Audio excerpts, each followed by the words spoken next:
organizational behavior. අපි මේ කතා කරන්න යන්නේ සංවිධානයක හැසිරීම ගැන.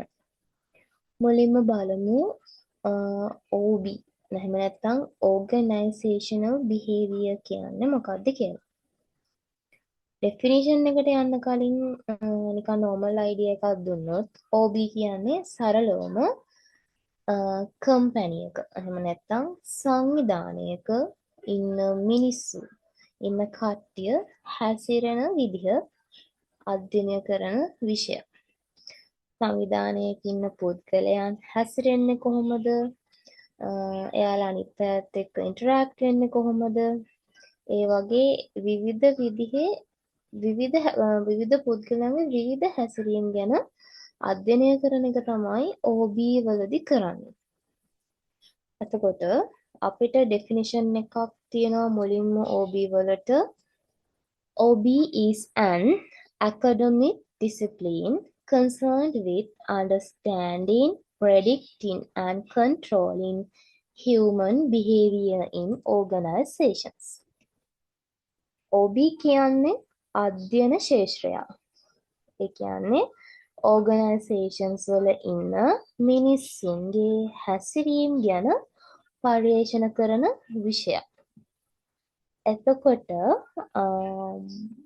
OB වල තියෙනවා objective තුනක්. OB has three main objectives such as understanding, predicting and controlling. ඒ කියන්නේ OB වල දේවල් තුනක් තියෙනවා. අරමුණු තුනක් තියෙනවා. understanding, predicting and controlling. understanding කියන්නේ තේරුම් ගන්නවා. predicting කියන්නේ අනුමාන කරනවා. controlling කියන්නේ පාලනය කරනවා. එතකොට OB වලදී මේ මොකද්ද understand කරනවා කියන්නේ? understand කරනවා කියන්නේ සේවකයන්. එහෙම නැත්නම් organization එකේ ඉන්න පුද්ගලයන්, company ඉන්න සේවකයන් කොහොමද හැසිරෙන්නේ කියලා අපි තේරුම් ගන්නවා කියන එක. ඊළඟට predicting කියන්නේ අනුමාන කරනවා. ඉස්සරහට ඉදිරියේදී අනාගතයේදී මේ organization එකේ ඉන්න අය කොහොම හැසිරෙයිද කියලා අපි predict කරනවා. controlling කියන්නේ අපි පාලනය කරනවා කියන එක. සංවිධානයක ඉන්න පුද්ගලයන්ගේ හැසිරීම, කම්පැනි එකේ ඉන්න එම්ප්ලොයිස් ලගේ හැසිරීම අපි පාලනය. එක්සාම්පල් එකක් විදිහට අරන් කිව්වොත් මේ understanding, predicting, controlling තුනටම එක එක්සාම්පල් එකක් දාලා කිව්වොත් ඔන්න කම්පැනි එකක් තියෙනවා. ඒ කම්පැනි එකේ එක එම්ප්ලොයි කෙනෙක් එන්නේ හැමදාම පරක්කු වෙලා වැඩට. ඒ කියන්නේ මෙයාගේ බිහේවියර් එකේ චේන්ජ් එකක් තමයි මේ වෙලා තියෙන්නේ. කලින් එහෙම වුණේ නැහැ. දැන් සතියක විතර ඉඳන් මෙයා එන්නේ පරක්කු වෙලා. ඔන්න අපි අන්ඩර්ස්ටෑන්ඩ් කරනවා බිහේවියර් එකේ චේන්ජ් එකක් වෙලා තියෙනවා. මෙන්න මේ එම්ප්ලොයි එකේ මේ බිහේවියර් එකේ පොඩි චේන්ජ් එකක් වෙලා තියෙනවා කියලා අපි අන්ඩර්ස්ටෑන්ඩ් කරනවා. ඊට පස්සේ ඒක අන්ඩර්ස්ටෑන්ඩ් කරගත්තට පස්සේ මේ බිහේවියර් එකට හේතුව මොකක්ද කියලාත් අපි හොයාගන්න ඕනේ. ඒ කියන්නේ මෙයා වැඩට පරක්කු වෙලා ඉන්න හේතුව මොකක් හරි මෙයාගේ ෆැමිලි ප්‍රශ්නයක්ද? එහෙම නැත්නම් වර්ක් ප්ලේස් එකේ ඇතුළේ තියෙන මොකක් හරි ප්‍රශ්නයක්ද? එහෙම නැත්නම් මෙයාගේ මොකක් හරි පර්සනල් ප්‍රොබ්ලම් එකක් හින්දා වෙන දෙයක්ද? මොටිවේෂන් එකේ අවුලක්ද? මොකක්ද මේකට හේතුව කියලා අපි මේ බිහේවියර් එක වෙනස් වෙන්න හේතුව අපි අන්ඩර්ස්ටෑන්ඩ් කරගන්නත් ඕනේ. ඔන්න අපි දැන් බිහේවියර් එක අඳුනගත්තා. ඊට පස්සේ බිහේවියර් එකට හේතුව විදිහට අඳුනගන්නවා මේ එම්ප්ලොයිගේ ඉන්න පොඩි ළමයා අසනීප වෙලා කියලා. එතකොට මේ මේ ළමයා අසනීපෙන් ඉන්න හින්දා තමයි මෙයා මේ වැඩට පරක්කු වෙලා එන්නේ. ඊට පස්සේ මේ බිහේවියර් එකට අපි සොලියුෂන් එකක් හිතනවා. සොලියුෂන් එක හිතලා අපි ප්‍රෙඩික්ට් කරනවා මේ බිහේවියර් එක චේන්ජ් කරන්න නම් අපි දෙන සොලියුෂන් එක අනුව මෙයාගේ බිහේවියර් එකට ඊළඟට මොකක් වෙයිද කියලා අපි ප්‍රෙඩික්ට් කරනවා. ඒ කියන්නේ අපි දෙන සොලියුෂන් එකෙන් මෙයාගේ බිහේවියර් එක ඊළඟට පොසිටිව් වේද, ඒ කියන්නේ පොසිටිව් විදිහට අපේ ඕගනයිසේෂන් එකට බලපායිද? එහෙම නැත්නම් නෙගටිව් විදිහට අපේ ඕගනයිසේෂන් එකට බලපායිද කියලා අපි ප්‍රෙඩික්ට් කරනවා. ඒ කියන්නේ දැන් අපි දැනගන්න ඕනේ මෙයා මේ ලේට් වෙලා එන්නේ මෙයාගේ ළමයා අසනීපෙන් කියලා. අන්න ඒ හින්දා අපි මෙයාට දෙනවා පොඩි මේ නිවාඩුවක් දෙනවා. එයාගේ ළමයා ගැන බලන්න ඒ පැත්ත බලන්න එයාට අපි පොඩි සහනයක් දෙනවා. වර්ක් වලින් එයාව රිලීස් කරනවා. එහෙම කරොත් ඊට පස්සේ ඒක ඕගනයිසේෂන් එක පැත්තෙන් වෙන්නේ පොසිටිව් දෙයක්ද නෙගටිව් දෙයක්ද කියලා අපි ප්‍රෙඩික්ට් කරනවා. දැන් අපි යාට රිලීස් එක දුන්නාම ඊට පස්සේ එයා ඒ ප්‍රශ්න විසඳන ආපහු වෙනවා. එතකොට එතනදී ආපහු අර කලින් හිටපු විදිහටම ඇක්ටිව් විදිහට ආපහු හරි වෙලාවට යා වැඩට ඇවිල්ලා යාගේ ප්‍රශ්න විසඳගෙන කලින්ටත් වඩා හොඳට ඕගනයිසේෂන් එකත් එක්ක යා ආපහු හොඳට වැඩ කරන්න ගන්නවා. ඒක පොසිටිව් බලපෑමක් වෙනවා. එහෙම නැත්නම් අපි දැන් මෙයාට මේක වෙන්න මෙහෙම ලේට් වෙලා ඉන්න හේතුව දැන කිසිම නිවාඩුවක්වත් දෙන්නේ නැතුව එයාට ඒ විදිහටම පරක් වෙලා එන්න දීලා තිබ්බනම් වෙන්න පුළුවන් නෙගටිව් පැත්ත තමයි සමහර විට මෙයාගේ ප්‍රශ්න ඊට වඩා වැඩි වෙලා මේ එම්ප්ලොයි රස්සාවෙන් උනත් ඇයින් එන්න පුළුවන්. ඊට පස්සේ වැඩවලට ලේට් වෙලා යන හින්දා ඒක කම්පැනි එකේ ප්‍රොඩක්ටිවිටි එකට බලපාන්න පුළුවන්. ඒ බිහේවියර් එක වෙනස් කරන්න අපි කිසිම විසඳුමක් ගත්තේ නැති හින්දා අනිත් එම්ප්ලොයිස්ලා ඒ විදිහම කිසිම හේතුවක් නැතුවත් අර කෙනාට පර්සනල් ප්‍රොබ්ලම් එකක් තිබ්බනම් ලේට් වෙලා එන්නේ. ඒත් අනිත් අය එයාට කිසිම දැන් අපි ඇක්ෂන් එකක් ගත්තෙත් නැති හින්දා අනිත් අයත් ඒකම කරන්න පටන් ගන්න පුළුවන්. ඒ වගේ අපි මෙතනදී ප්‍රෙඩික්ට් කරනවා අපි මේ සොලියුෂන් එක දුන්නේ නැත්නම් මොකද්ද වෙන්නේ? සොලියුෂන් එක දුන්නොත් මොකද්ද වෙන්නේ කියලා. ඊළඟට කන්ට්‍රෝලින් පාර්ට් එකේදී අපි අපේ සොලියුෂන් එක ඉම්ප්ලිමන්ට් කරලා අර අන්ඩර්ස්ටෑන්ඩ් කරපු මේ බිහේවියර් එක චේන්ජ් කරනවා, පවතින තත්ත්වය වෙනස් කරනවා. ඊට පස්සේ අවසාන රිසල්ට් එක විදිහට ආපහු අර එම්ප්ලොයියාගේ ළමයාගේ අසනීපේ හොඳ වුණාට පස්සේ කම්පැනි එකට ආපහු හරි වෙලාවට නිසි වෙලාවට එයාගේ වැඩ ටික කරලා එයාගේ ටාර්ගට්ස් ටික කවර් කරලා කම්පැනි එකේ ප්‍රොඩක්ටිවිටි එකත් ඒක වැඩි වෙන්න හේතුවක් වෙනවා. බිහේවියර් එකක් චේන්ජ් වෙන්නේ ඇයි කෙනෙක්ගේ බිහේවියර් එකක් අපි බලනවා ඇයි මෙහෙම උනේ. මොකක් උන බිහේවියර් එක අඳුරගත්තා. ඊට පස්සේ ඒකට සොලියුෂන් එක හිතලා ප්‍රෙඩික්ට් කරනවා. පොසිටිව්ද නෙගටිව්ද ඊළඟට කන්ට්‍රෝල් කරනවා. පවතින බිහේවියර් එක මෙහෙම බිහේවියර් එකක් වෙනස් වෙලා නම් ඒක පොසිටිව් දෙයක් වෙන්නත් පුළුවන් නෙගටිව් දෙයක් වෙන්නත් පුළුවන්. නෙගටිව් දෙයක් නම් ඒකට හරි සොලියුෂන් එක දාලා අපේ බිහේවියර් එක වෙනස් කරනවා. පොසිටිව් බිහේවියර් එකක් නම් තියෙන කෙනෙක් හොඳට හිතියටත් වඩා හොඳට වැඩ කරනවා නම් කියන්නේ කලින් මං කිව්වේ නෙගටිව් එකන්නේ බිහේවියර් එකේ නෙගටිව් චේන්ජ් එකක් වෙලා තියෙනවා එම්ප්ලොයිගේ. අපි හිතමු තව කෙනෙක් හිතියටත් වඩා හොඳට වෙලා තියෙන හිතියටත් වඩා හොඳට තව වැඩ කරනවා. එයාගේ මොකද මොටිවේෂන් එකක් වෙලා තියෙනවා. ඒකත් අපි බලනවා අන්ඩර්ස්ටෑන්ඩ් කරා මෙයා හොඳට දැන් හොඳට වැඩ කරනවා. මෙයා හිතියටත් වඩා කලින් හිතියට වඩා හරිම ඇක්ටිව්. ඊට පස්සේ බලනවා ඇයි මෙයා මෙච්චර හොඳට වැඩ කරන්න හේතුව මොකක්ද කියලා. කියන්නේ මොකක් හරි වර්ක් ප්ලේස් එකේ වෙනසක් වෙලා තියෙනවා. ඒ නිසා එයා සැටිස්ෆයි වෙලා තියෙනවා. ඒ නිසා එයා හොඳට වැඩ කරනවා. ඊට පස්සේ කන්ට්‍රෝල් තැනදී එතන දැන් මේක පොසිටිව් දෙයක්නේ. පොසිටිව් දෙයක් හින්දා අපි කරන්න ඕනේ මේක තවත් ස්ට්‍රෙන්ත් කරන එක. මේ බිහේවියර් එක තවත් ඉම්ප්‍රූව් වෙන දෙයක් තමයි අපි කන්ට්‍රෝල් ලෙවල් එකේදී කරන්න ඕනේ. එතකොට මේ ඩෙෆිනිෂන් එකෙන් සරලව කියන්නේ ඔන්න ඔය දේ ගැන. එතකොට මෙතනදී අන්ඩර්ස්ටෑන්ඩින් ගැන දීලා තියෙනවා තව identifying specific behavior and their characteristics. වැඩ කරන අයගේ specific behavior patterns හොයාගෙන කියන්නේ කාගේ performance එකද හොඳ කාගේ attitude එකද positive වගේ අපි වැඩ කරන අයගේ behaviors pattern ටික හොයාගන්නවා. ඊළඟට examining underlying reasons and motivations for behaviors. ඔය එක එක behaviors වලට තියෙන psychological reasons එක මොන හරි තියෙන psychological reason එකක්ද තියෙන්නේ මොකද්ද reason එක අපි අඳුනගන්න behavior වල තියෙන reasons ටික අපි හොයාගන්නවා positive නම් කියන්නේ stress එක නිසාද sorry negative behavior එකක් නම් අඳුනගත්තේ මෙයා මොකක් හරි stress එකක් ඉතින් ඉන්නවද එහෙම motivation එක අඩුද එහෙම නැත්නම් positive එකක් අපි අඳුර identify කරගත්තොත් job satisfaction එක මෙයාගේ වැඩි වෙලාද ඒ වගේ reason එක හොයාගන්නවා. ඊළඟ එක analyzing behavioral patterns within organizational context.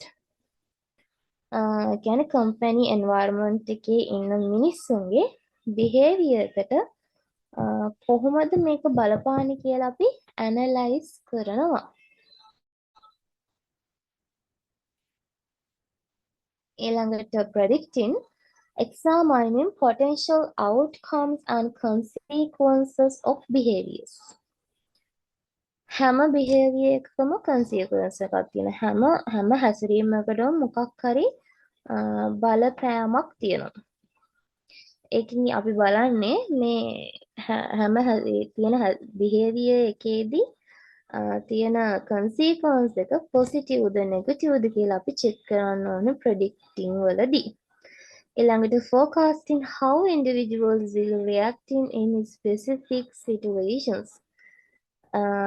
යම්කිසි අවස්ථාවන් වලදී කෙනෙක් කොහොම react කරයිද කියලා අපි predict කරනවා. Anticipating behavioral response to organizational change. company එකේ change වලට අපි මොකක් හරි change එකක් කරොත් ඒ change එකට organization එකේ ඉන්න employeesලා කොහොම respond කරයිද කියලා අපි predict කරනවා. ඊළඟට controlling වලදී change in existing behaviors that are counterproductive.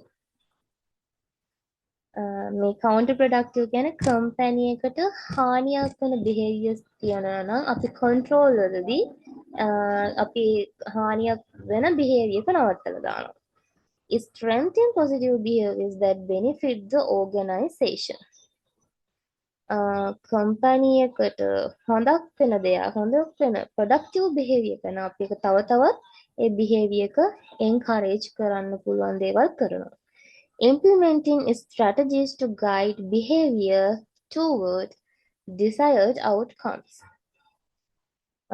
Target outcomes achieve කරන්න behavior එක guide කරන්න එක එක strategies use කරනවා කියන එක තමයි මෙතනදී කියන්නේ.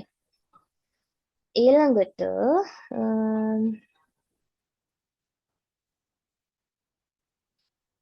අපි චුට්ටක් ඉන්න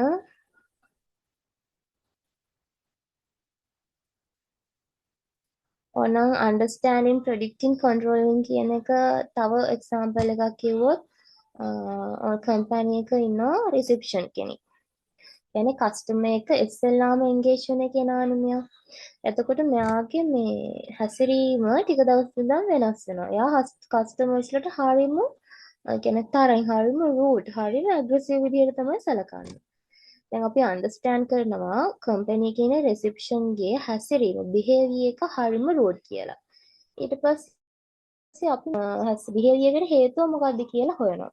මොකක් හරි මෙයාගේ mentally ප්‍රශ්නයක්ද නැත්නම් personal ප්‍රශ්නයක්ද නැත්නම් මෙයාට salary මදිද මෙයාගේ training එකේ මොකක් හරි issue එකක් තියනවාද මොකක්ද ප්‍රශ්නේ කියලා අපි හොයනවා understand කරනවා. ඒතර අපි මේ reason එක විදිහට අඳුර ගන්නවා මෙයාගේ salary එක මදි නිසා තමයි මෙයා මේ විදිහට හැසිරෙන්නේ කියලා.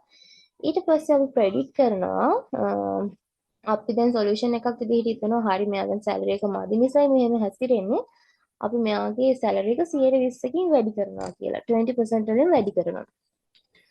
එහෙම වැඩි කරනකොට ඊළඟට මෙයාගේ මේ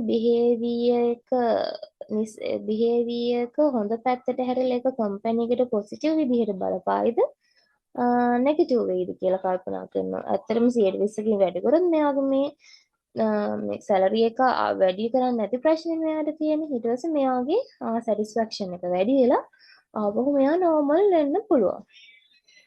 එහෙම නැත්නම් අපි සැලරි වැඩි කරන්නේ අපි එහෙම කරන්නේ නැහැ. අපි ওই තියෙන සැලරි එකම තමයි දෙන්නේ කියලා හිටියොත් මෙයාගේ දැන් ප්‍රශ්න විසඳුමක් හම්බෙලා නැති නිසා මෙයා ඒ විදිහටම අර කස්ටමර්ස් ලව තව තවත් කස්ටමර්ස්ලාට රූඩ් විදිහට සැලකලා ඒක ඕගනයිසේෂන් එක පැත්තෙන් ගත්තොත් කස්ටමර්ස්ලා අපිට නැති වෙන්න පුළුවන් කම්පිටිටර්ස්ලා වෙන කම්පිටිටර්ස්ලාට මේ කස්ටමර්ස්ලා ඇදලා යන්න පුළුවන්. එතකොට අපි ප්‍රෙඩික්ට් කරනවා මෙන්න මේ සොලියුෂන් එක මේ විදිහට කරොත් මේක මේ විදිහට පොසිටිව් වෙයි මේ විදිහට නොකර හිටියොත් මේක මේ විදිහට නෙගටිව් වෙයි කියලා. ඊළඟට කන්ට්‍රෝලින් පාර්ට් එකේදී අපි 120කින් මාගේ සර්වර් එක වැඩි කරලා අන්න අර බිහේවියර් එක අපි අන්ඩර්ස්ටෑන්ඩ් කරපු බිහේවියර් එක අපි අපිට ඕන විදිහටම නැවත චේන්ජ් කරගන්නවා. ඕක තමයි understanding, predicting and controlling කියන්නේ OB වල.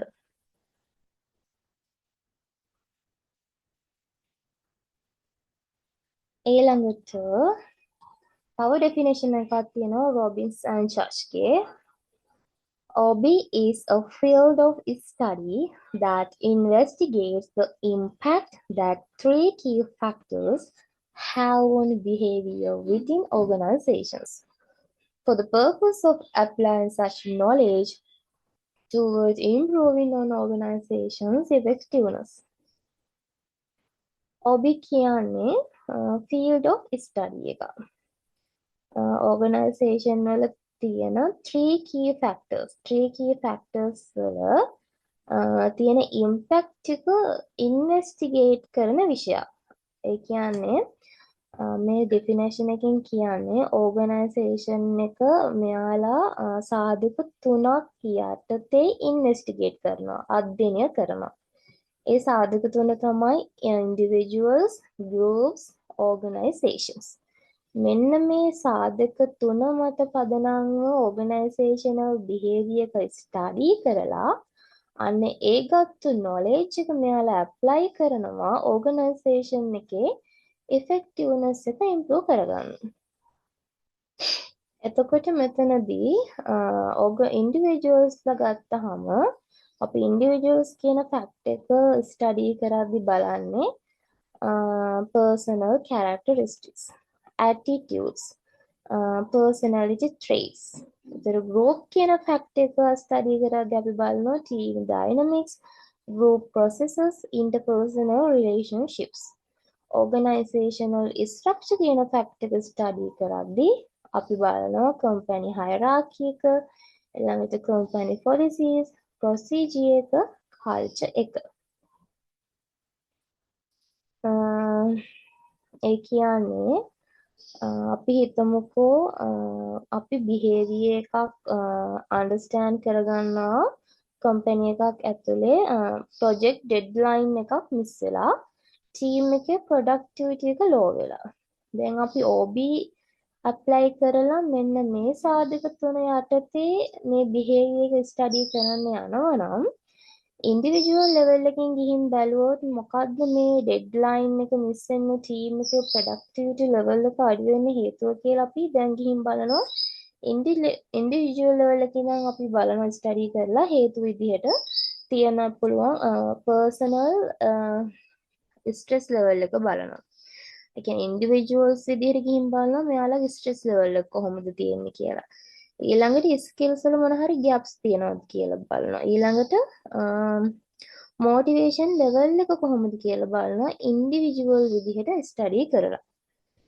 ඊළඟට groups විදිහට ගිහින් ආපහු බලනවා team communication gaps තියෙනවද කියලා. එහෙම නැත්නම් මොන හරි conflicts තියෙනවද?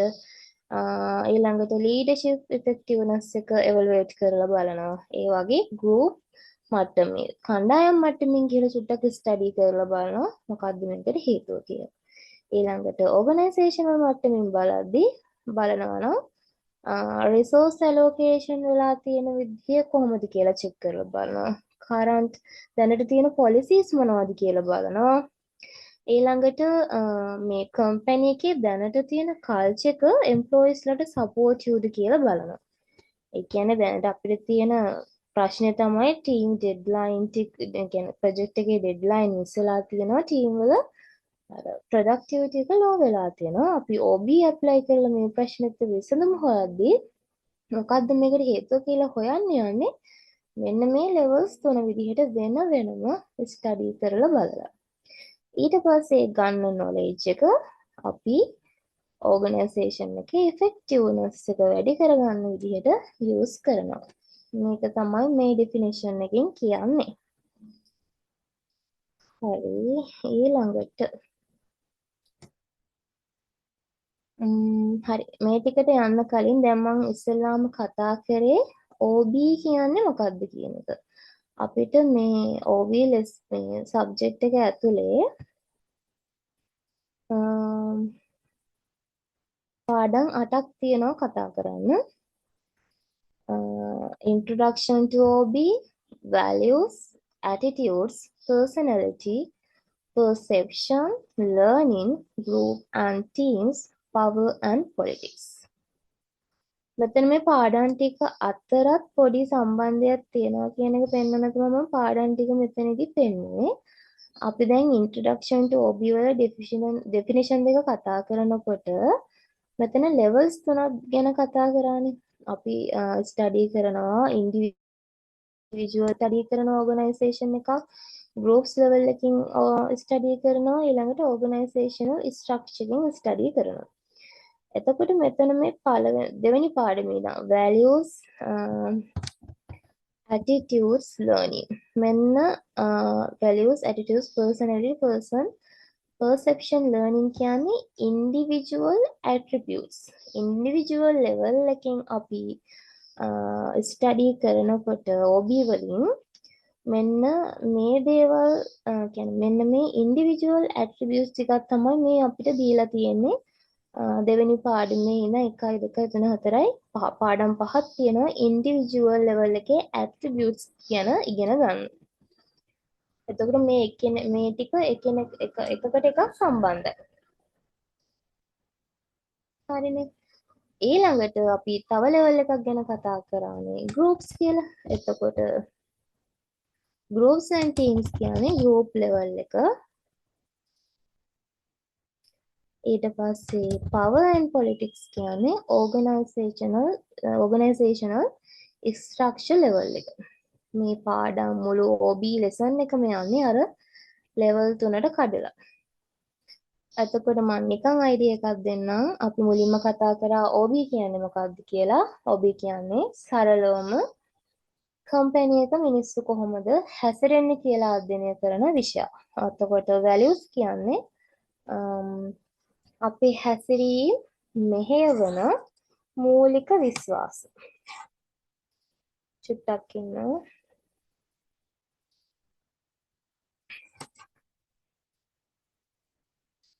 Values means core beliefs and principles that guide individual behavior and decisions making in the workplaces. අපේ හැසිරීම මෙහෙයවන මූලික විශ්වාසයන් සහ මූලධර්ම තමයි values කියලා කියන්නේ. ඒ කියන්නේ අපේ අවංකකම, අපේ accountability කියන වගකීම, සාධාරණත්වය වගේ දේවල්. ඒ කියන්නේ මේ දේවල් කියන්නේ values වලින් තමයි අපි කොහේ හරි තැනක වැඩ කරද්දී අපිට අපි තුලින් එන ගයිඩ් එකක් වගේ තමයි values කියන්නේ. ඒ කියන්නේ එක එක්කෙනාගේ values අනුව තමයි ඒ අය වැඩ කරන ආකාරය හැසිරෙන විදිහ තීරණය වෙන්නේ. ඊළඟට attitudes කියන්නේ positive or negative feelings and opinions people have about their work. ඒ කියන්නේ අපේ අදහස් සහ හැඟීම් අපි වැඩ කරන තැන ගැන, අපේ සගයන් ගැන, අපේ කලීග්ස්ලා ගැන, අපේ කම්පැනි ගැන අපි තුළ තියෙන හැඟීම්, අපි ගැන තියෙන ෆීලිං එක මේක පොසිටිව් වෙන්නත් පුළුවන්, නෙගටිව් වෙන්නත් පුළුවන්. කියන්නේ එක්සැම්පල් එකක් කිව්වොත් මම මගේ ජොබ් එක කරන්නේ සතුටින්. නැත්නම් මගේ කම්පැනි ගැන මැනේජර් හරිම හොඳයි. මම මේ කම්පැනි එකේ වැඩ කරන්නේ හරිම සතුටින්. ඒ කියන්නේ අපේ ඇටිටියුඩ් එක පොසිටිව් නම් එම්ප්ලොයිගේ ඇටිටියුඩ් එක පොසිටිව් නම් ඒ එම්ප්ලොයි වැඩ කරන්නේ ආසාවෙන්. එහෙම නැත්නම් එයාගේ ඇටිටියුඩ් එක නෙගටිව් වුණා. එයා වැඩ කරන්නේ අකමැත්තෙන්. එහෙනම් අපේ තියෙන වැලියුස් අනුව තමයි අපි අපේ ඇටිටියුඩ් එක හදාගන්නේ. ඒ කියන්නේ මේ වැලියුස් වලට පස්සේ එන ඇටිටියුඩ් මේකට සම්බන්ධයි. ඊළඟට පර්සනැලිටි. පර්සනැලිටි කියන්නේ අපේ ස්වභාවය. එහෙම නැත්නම් අපේ තියෙන ගුණාංග, අපේ හැසිරීම් රටාව. The unique combination of traits, characteristics, and patterns of behavior that makes each person different.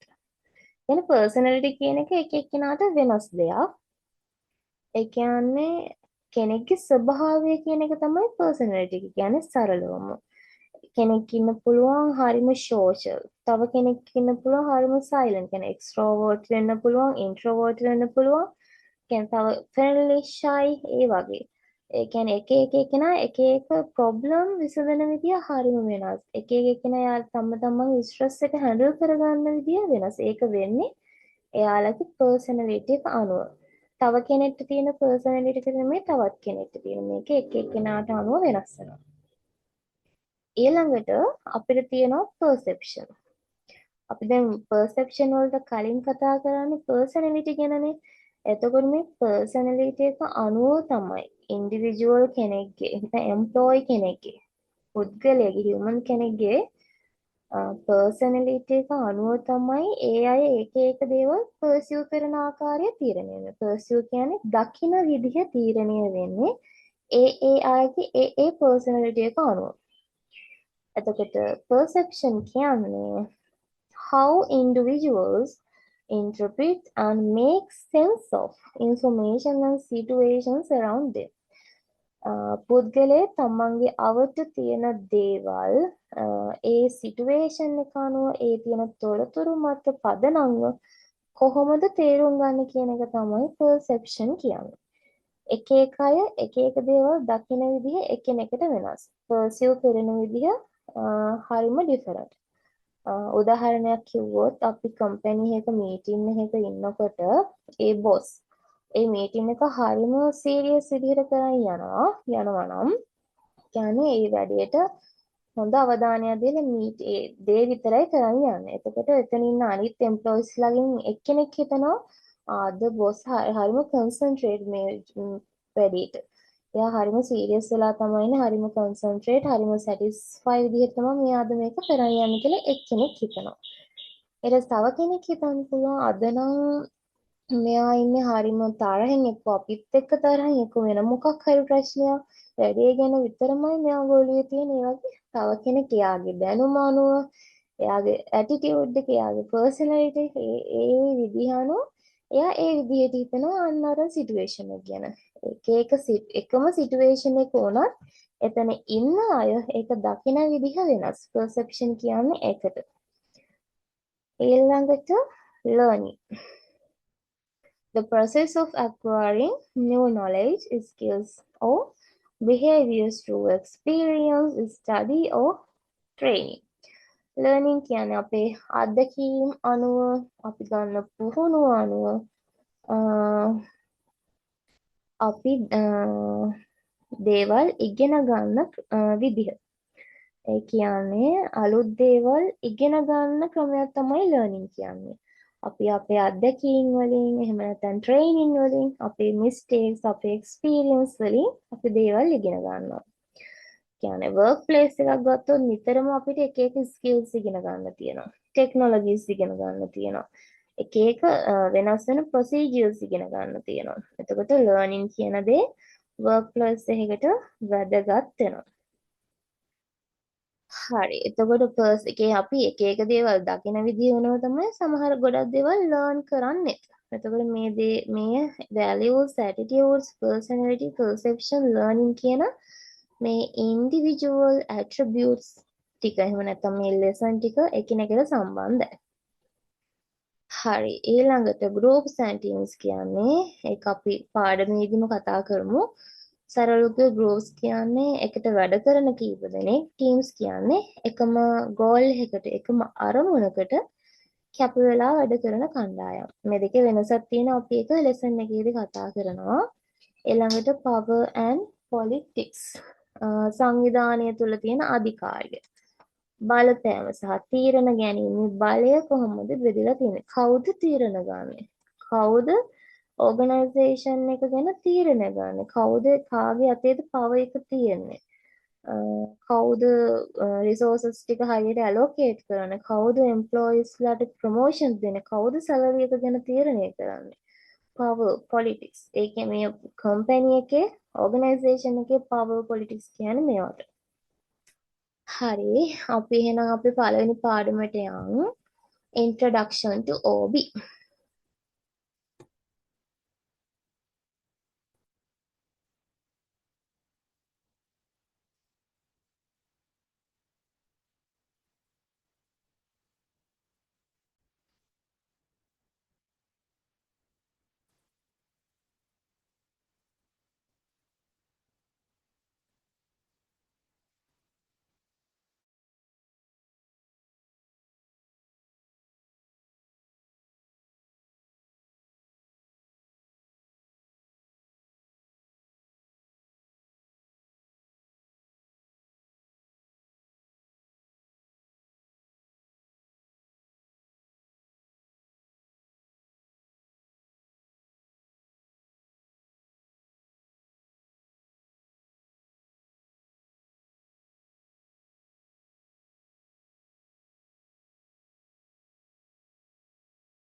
හරි එතකොට පළවෙනි පාඩමේ කොටස් ටිකක් තියෙනවා. මුලින්ම define කරද්දී අපිට definition දෙකක් තියෙනවා. ලූතන්ස්ගේ definition එක රොබින්ස් and ජර්ජ්ගේ definition එක තියෙනවා. එතකොට ලූතන්ස්ගේ definition එකෙන් understanding, predicting, controlling කියන ටික highlight වෙනවා. රොබින්ස් and ජර්ජ්ගේ එකෙන් individual, group, structure කියන level තුන highlight වෙනවා. ඊළඟට OB systematic study කියලා කියනවා ඒක අපි බලමු. ඊළඟට OB as applied behavioral science. ඊළඟට අපි කතා කරනවා behavioral attributes ගැන individual behavioral attributes, group behavioral attribute, structure organizational behavioral attributes. ඊට පස්සේ මේ attributes වලින් individual impact on behaviors ගැන. ඒ කියන්නේ මේ වගේ තියෙන impact ගැන කතා කරනවා. ඊළඟට අන්තිමට importance වැදගත්කම OB වල වැදගත්කම කතා කරනවා. හරි. OB is systematic study. OB කියන්නේ systematic study එකක්. කියන්නේ OB is a fundamentally systematic study approach. මෙතනදී කියන්නේ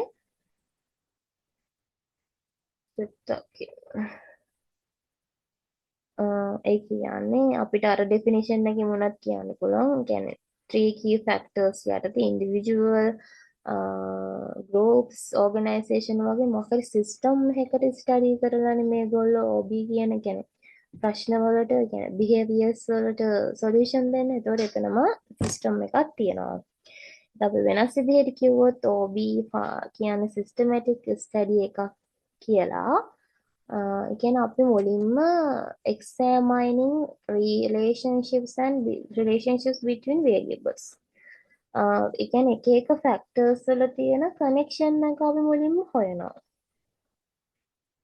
organization behavior වලදී.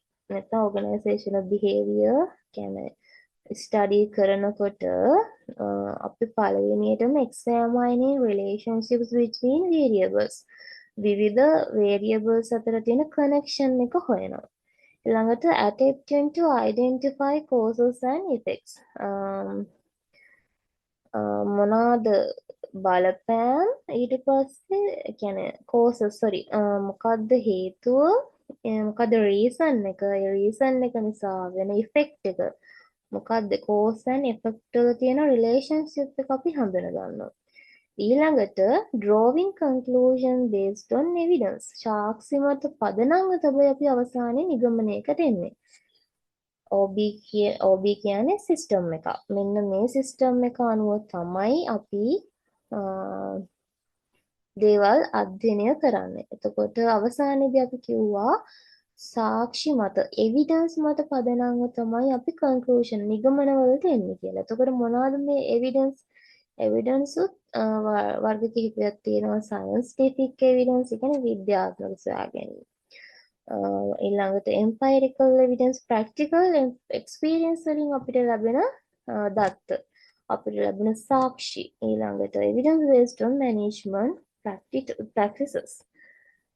එක එක මැනේජ්මන්ට් මෙතඩ්ස් භාවිතා කරලා අපිට ලැබෙන සාක්ෂි මත අපි organizational behavior එක systematically fundamentally a systematic study. ඒ කියන්නේ systematic system එකක් විදිහට මේක අධ්‍යයනය කරනවා කියන එක තමයි කියන්නේ. OBE is systematic study.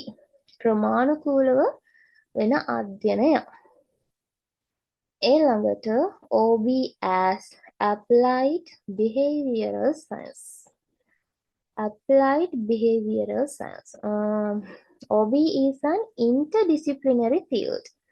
Interdisciplinary කියන්නේ මෙතනදී multiple behavioral disciplines වලින් contribution වෙච්ච විෂයක් කියලා තමයි මේ කියන්නේ. කියන්නේ විෂයන් ගොඩක එකතුවක් තමයි OB කියන්නේ. ඒ කියන්නේ විෂයන් ගොඩක එකතුවක් වුවහම මේක ඇතුලේ තියෙනවා psychology, social psychology, sociology, anthropology. ඒ කියන්නේ psychology තියෙනවා කියන්නේ individual behavior, cognition, emotions. ඒ කියන්නේ අපි එක එක individuals ගේ behavior pattern අධ්‍යයනය කරනවා. ඒ වගේම cognition කියන්නේ චින්තන ක්‍රියාවලිය. කියන්නේ අපි එක එකනාගේ emotions identify කරගන්නවා. ඒ වගේ එක එක personal motivation factors වගේ දේවල් අපි OB වලදී අධ්‍යයනය කරනවා. මේකට අපි කියනවා psychology කියලා. ඊළඟට social psychology කියලා අපි කරන දෙයක්. ඒ කියන්නේ අපි groups dynamics ගැන research කරනවා, interpersonal behavior patterns analyze කරනවා.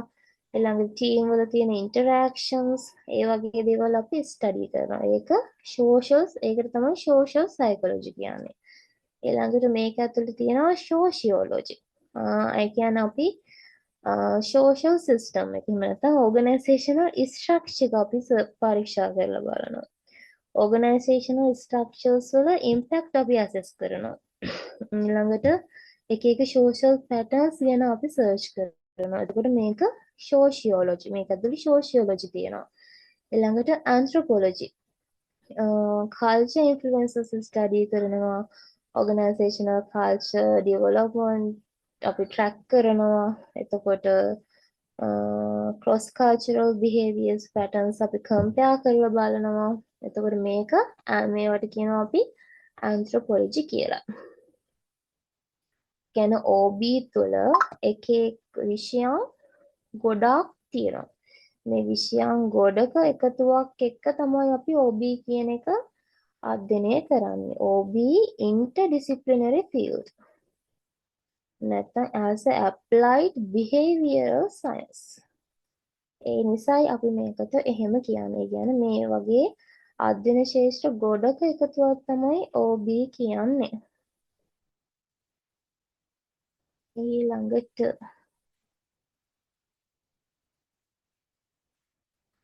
OB model එක එහෙම නැත්නම් organizational behavior framework එක.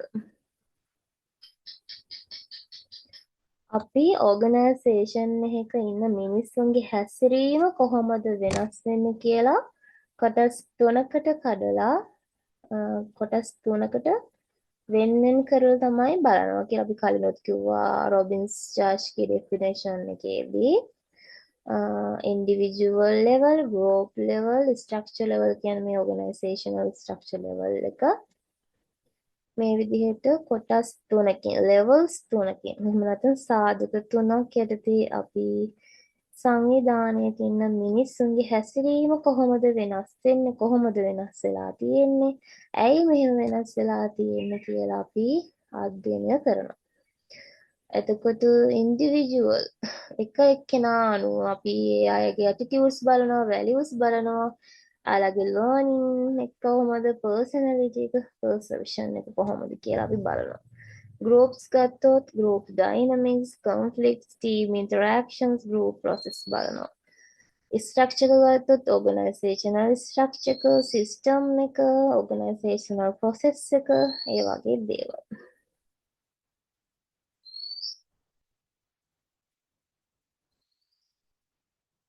එතකොට මේ තුනම එකට එකතු වෙලා කම්බයින් වෙලා තමයි සම්පූර්ණ ඕගනයිසේෂන් එක හැසිරීම ඕවරෝල් විදිහට අපිට ස්ටඩි කරන්න පුළුවන්. ඕවරෝල් විදිහට කියන්නේ සම්පූර්ණ හැසිරීම තීරණය වෙන මේ ලෙවල් තුනේ එකතුවෙන් ඕගනයිසේෂන් එක. එතකොට මෙතන කේස් ස්ටඩි එකක් තියෙනවා දීලා ABC company performance issue.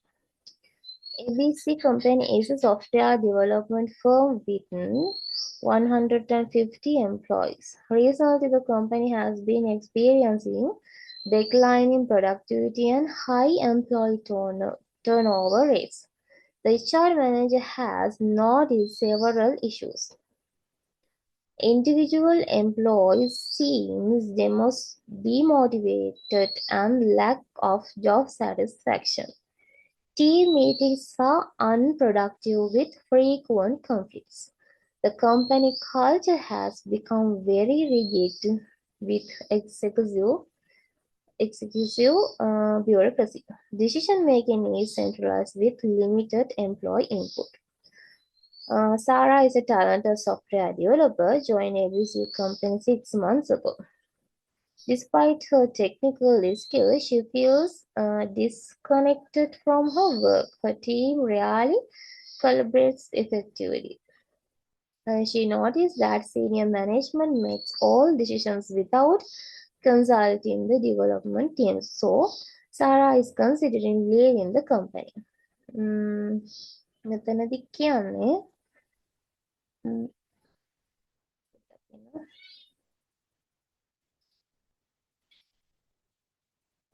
සේවකයන් 150ක් විතර ඉන්න කම්පැනි එකක් software development කම්පැනි එකක් මේකේ කාර්ය සාධනය අඩුයිලු සේවකයන් turnover එක වැඩි වෙලා තියෙනවලු. එතකොට මෙයා HR manager issues කිහිපයක් identify කරලා තියෙනවා. අපිට කියනවා using the OB model identify the issues at each level individual group organization that are contributing to problems at ABC company. මේ ABC company එකේ දැනට තියෙන situation එකට හේතුව මොකක්ද කියලා හේතු ටික issues ටික අර level 3ට කඩලා අඳුර ගන්න කියලා තමයි කියන්නේ. මෙතන මේ ඔක්කොම එකටනේ දීලා තියෙන්නේ. අපිට කියනවා අර level 3ට කඩලා OB කියන එක apply කරලා OB model එක apply කරලා level 3කට කඩලා මේ issues ටික identify කරගන්න. එතකොට individual level එකෙන් ගත්තොත් අපිට මෙතන කියලා තිබ්බා සේවකයන්ගේ කිසිම උද්‍යෝගයක් නැහැ, රැකියාව ගැන තෘප්තියක් නැහැ. එයාලා work disconnection of work වැඩවලට සම්බන්ධ වෙන්නේ නැහැ. එතකොට මේවා individual level issues, lack of motivation, job dissatisfaction, disconnection from work. ඊළඟට group මට්ටමින් ගත්තහම කණ්ඩායම් වැඩවල දුර්වලතාවයක් තිබ්බා. මීටින් වල කිසි ප්‍රයෝජනයක් තිබ්බේ නැහැ. එතකොට එක එක conflicts ඇති වෙනවා කියලා තිබ්බා. එතකොට අපි group level එකෙන් දාන්න පුළුවන් team conflicts, poor team collaboration, unproductive meetings. ඊළඟට organizational level එකකින් ගත්තොත් දැඩි සංස්කෘතියක් තිබ්බා, rigid culture එකක් තිබ්බා කිව්වා. ඊළඟට employees ලගේ participation එක අඩුයි කිව්වා. කියන්නේ ඊළඟට decision ගාදී centralized decision making system එකක් තියෙන්නේ. ඊළඟට executive bureaucracy.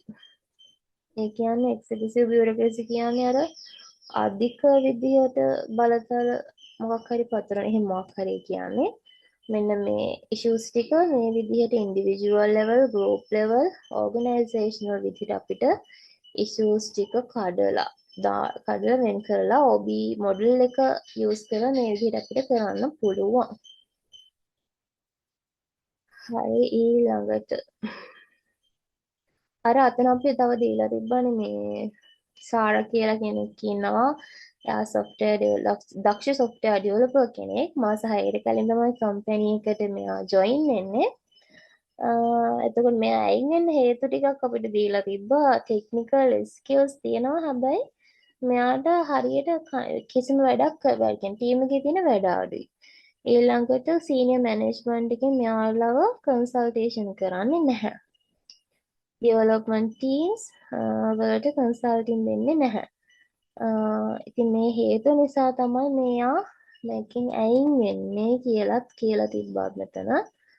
ඒ කියන්නේ මේ issues ටිකයි වෙනම individual විදිහට issues ටිකකුයි මෙතන දීලා තියෙනවා. ඒ වගේ මොකක් හරි case study එකක් දුන්නොත් අපිට පුළුවන් වෙන්න ඕනේ ඉන්ඩිවිජුවල් ලෙවල් එකේ තියෙන ඉෂුස් ටික වෙනම ගෲප් ලෙවල් විදිහට ගත්තම තියෙන ඉෂුස් ටික වෙනම ඕගනයිසේෂනල් ලෙවල් එකේ තියෙන ඉෂුස් ටික වෙනම අයිඩෙන්ටිෆයි කරගන්න. හරි ඊළඟට තවත් වැඩිපුර විස්තර කරොත් මේ ලෙවල්ස් ගැන individual level behavioral attributes. ඒ කියන්නේ පුද්ගලික මට්ටමේ හැසිරීම. individual characteristics, personality traits, values, beliefs, perception and decision making, learning and motivation. ඊළඟට මේ දේවල් නිසා මේ individual level attributes හින්දා individual level impact on behaviors. හැසිරීම් වලට මේ individual level attributes බලපාන්නේ කොහොමද? මේ personality traits, attitudes වලින් how කියන්නේ ධනාත්මක වෙනස්කම් කරනවා. individual performance එක වැඩි කරනවා. ඊළඟට individual motivation එක increase වෙනවා. personal alignment වැඩි වෙනවා. ඊළඟට long term development වෙනවා. ඊළඟට group level behavioral attributes ගත්තොත් මොනවද තියෙන්නේ? group formation and development, කණ්ඩායම් නිර්මාණය සහ සංවර්ධනය, කණ්ඩායම් ක්‍රියාකාරී group dynamic and diversity, කණ්ඩායම් ක්‍රියාත්මක වෙන විදිහ, communication patterns, leadership styles and performance. එතකොට මේ group level behavioral attributes හින්දා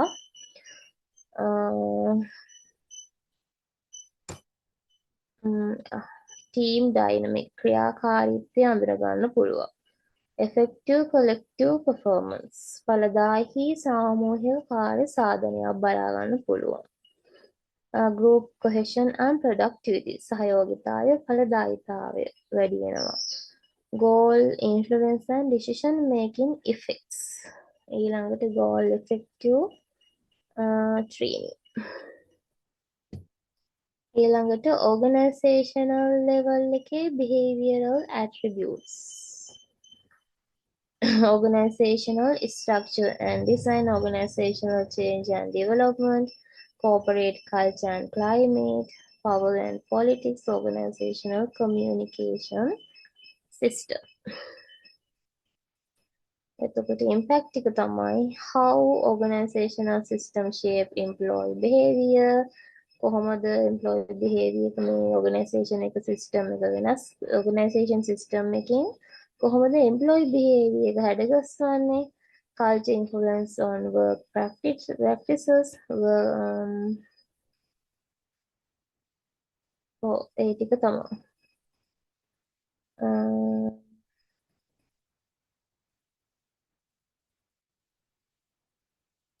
ඒ කියන්නේ මේ තියෙන හැම ලෙවල් එකකම මේ හැම ලෙවල් තුනේම තියෙන ඉෂුස් ටික අඳුනගෙන ඒවට සොලියුෂන්ස් ටික ක්‍රියාත්මක කරලා අපිට පුළුවන් එම්ප්ලොයිස් ලගේ කාර්ය සාධනය වැඩි කරන්න කියන්නේ ප්‍රොඩක්ටිවිටි එක වැඩි කරන්න පුළුවන් සැටිස්ෆැක්ෂන් එක ඉන්ක්‍රීස් කරන්න පුළුවන් එහෙම කරලා ඕවරෝල් විදිහට ඕගනයිසේෂන් එකේ ප්‍රොඩක්ටිවිටි එක අපිට ඉම්ප්‍රූව් කරන්න පුළුවන් කියන එක තමයි මේ තවත් ඉස්සර කරලා කියලා තියෙන්නේ. සාමාන්‍ය අයිඩියා එක විතරක් ඔළුවේ තියාගන්න. ඊළඟට importance of OB. OB ඉගෙන ගන්න එකේ වැදගත්කම. Understanding human dynamics.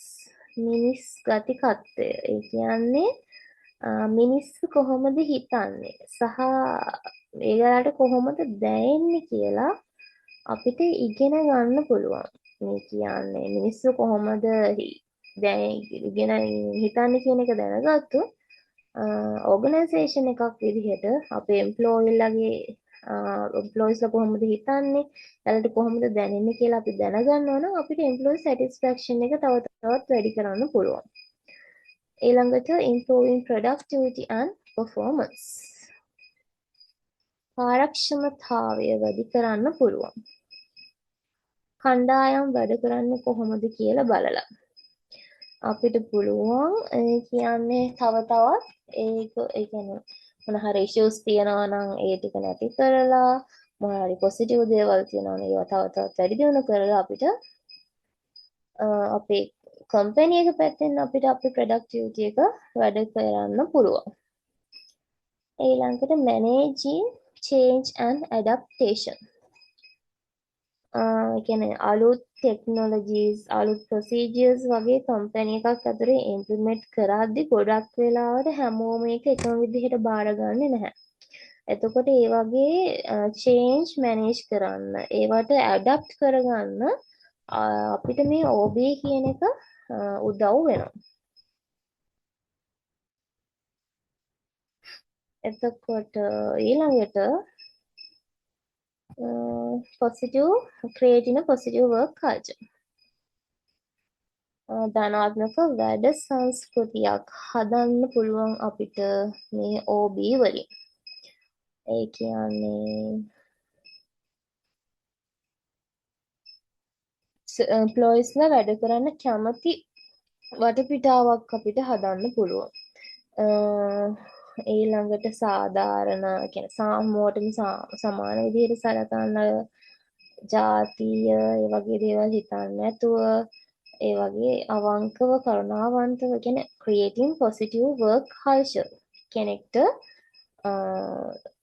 පහසුවෙන් comfortable විදිහට වැඩ කරන්න පුළුවන් පරිසරයක් හදන්න. positive work environment එකක් create කරන්න positive work culture එකක් create කරන අපිට OB වැදගත් වෙනවා කියන එක තමයි මෙතනදී කියන්නේ. එතකොට මේ පාඩම එච්චරයි. ඊළඟට අපි values ගැන කතා කරමු ඊළඟ lesson එක.